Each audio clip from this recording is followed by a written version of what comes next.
السلام علیکم۔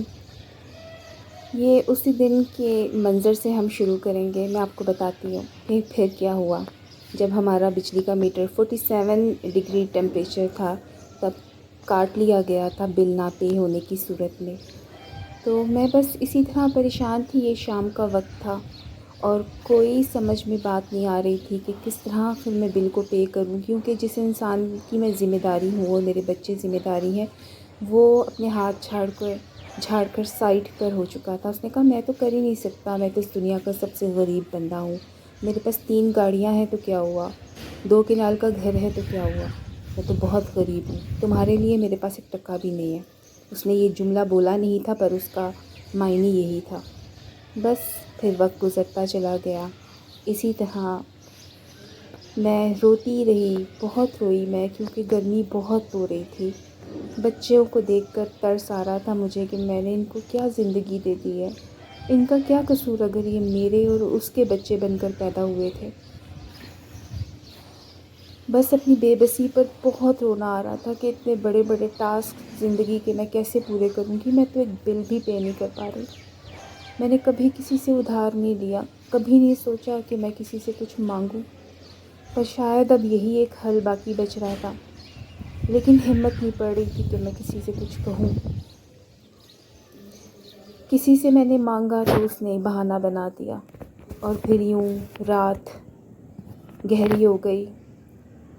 ہم لوگ چھت پر بیٹھے رہے، کوئی بجلی نہیں، کوئی آس نہیں، کچھ نہیں۔ پھر پتہ نہیں کس طرح ہمت کر کے ساتھ والوں سے کنیکشن کو ہم نے جوڑا اور رات کو پنکھے کے نیچے گزارا۔ وہ میں یہاں دکھا نہیں سکی، بس یہ وہی منظر میں کیپچر کر پائی جب میں چھت پر بیٹھی تھی اپنے بچوں کے ساتھ، اور میری بوڑھی والدہ جو ایک ہارٹ پیشنٹ بھی ہے۔ سمجھ نہیں آ رہا تھا کہ میں کیا کر سکتی ہوں۔ تو پھر بس یہی ایک آسرا ہو سکا تھا اس وقت کہ ساتھ والوں سے بات کی انہوں نے۔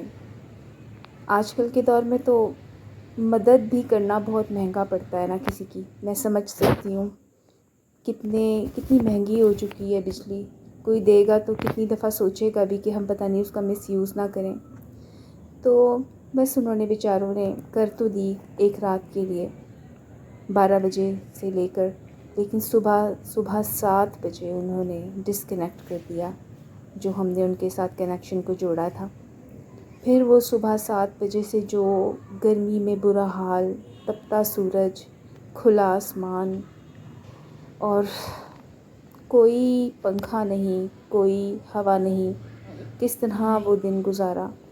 پھر پریشانی، پانی ختم، اور اپنے شوہر کو فون کرتی رہی، پر اس انسان نے فون نہیں اٹھایا، کیونکہ اس نے صاف کہہ دیا تھا ہاں میری جگہ اگر اس کی اپنی وہ والی فیملی ہوتی تو وہ اپنا دل جگر سب بیچ کر بھی بجلی کا بل پے کر دیتا، لیکن وہ مجبور ہوتا ہے۔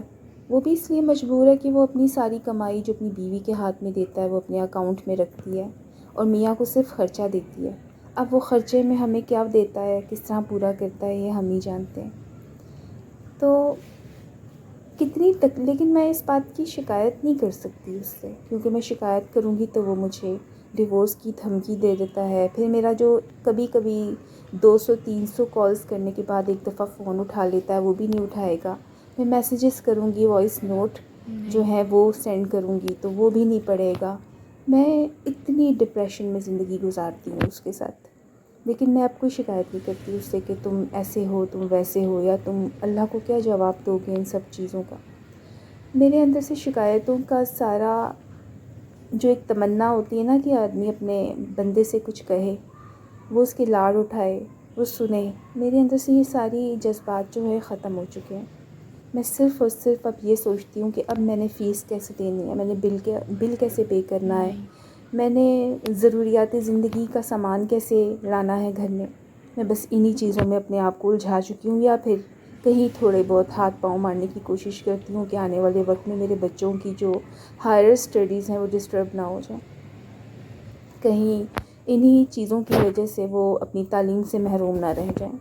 اور یہی میرا سب سے بڑا میری انسیکیورٹی سب سے بڑی لائف کی یہی ہے کہ میرے بچے ایسا نہ ہو کسی وقت کہ وہ پڑھ ہی نہ پائیں. تو دیکھنے میں بالکل ٹھیک لگتی ہوں، لیکن میرے اندر کتنی توڑ پھوڑ ہے یہ صرف خدا جانتا ہے. میں اپنی ساری باتیں اس سے کرتی ہوں. اس دن بھی اس سے کی. میں نے اس کو کہا کہ دیکھ، میں نے آج تک تیرے سوا کسی کے سامنے ہاتھ نہیں پھیلائے، پر اس وقت مجھے کہنا پڑ رہا ہے کسی سے. پھر میں نے اپنی ایک دوست سے رابطہ کیا.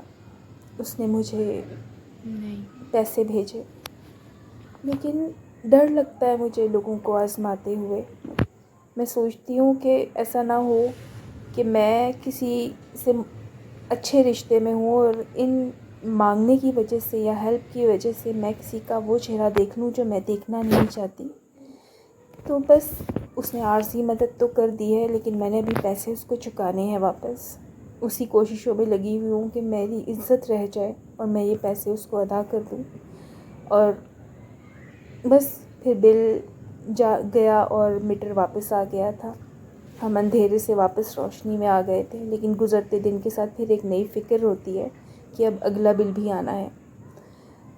زندگی بس اسی طرح گزر رہی ہے اور گزر جائے گی، لیکن مجھے پھر بھی امید ہے کہ ایک دن اچھا وقت آئے گا جب یہ سب باتیں میں یاد کر کے صرف اپنے اللہ کا شکر ادا کیا کروں گی کہ اس نے مجھے ان تمام مسائل میں ڈال کر کچھ نہ کچھ سکھایا ہے.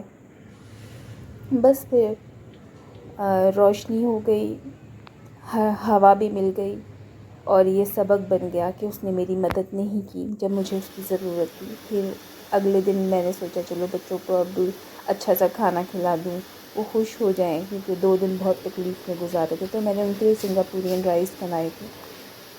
میں نے چاول بوائل کیے اور 3 ڈشز بنائی، اور 3 ڈشز الگ الگ بنا کے ان سب کو ایک ہی میں ایڈ کرنا، ایک ہی ڈش بنانی پڑتی ہے اس کی. تو یہ سنگاپورین رائس بنائے جو بچوں کو بہت اچھے لگے، اور جب وہ خوش ہوتے ہیں نا تو میری ساری تھکان اتر جاتی ہے. مجھے لگتا ہے کہ آج میں نے کچھ حاصل کر لیا ہے. آپ سب بھی میرے لیے میرے حق میں دعا کیجیے گا کہ اللہ تعالیٰ میں اس قابل ہو جاؤں کہ میں اپنے ان تمام مسائل سے جو ہے چھٹکارا حاصل کر سکوں، اور زندگی میں چلنے کے، اپنے بچوں کو ساتھ لے کر چلنے کے قابل ہو جاؤں، اور بڑے بڑے آنے والے جتنے بھی ٹاسک ہیں وہ ہمت کے ساتھ پورے کر سکوں. اللہ تعالیٰ کبھی بھی ہمیں اپنے سوا کسی کا محتاج نہ بنائے، ہمیں کبھی کسی کے سامنے ہاتھ نہ پھیلانے پڑیں. تو اگر آپ کو میری آج کی ویڈیو پسند آئی ہو تو میرے چینل کو لائک کر دیجیے گا اور شیئر کر دیجیے گا. شکریہ.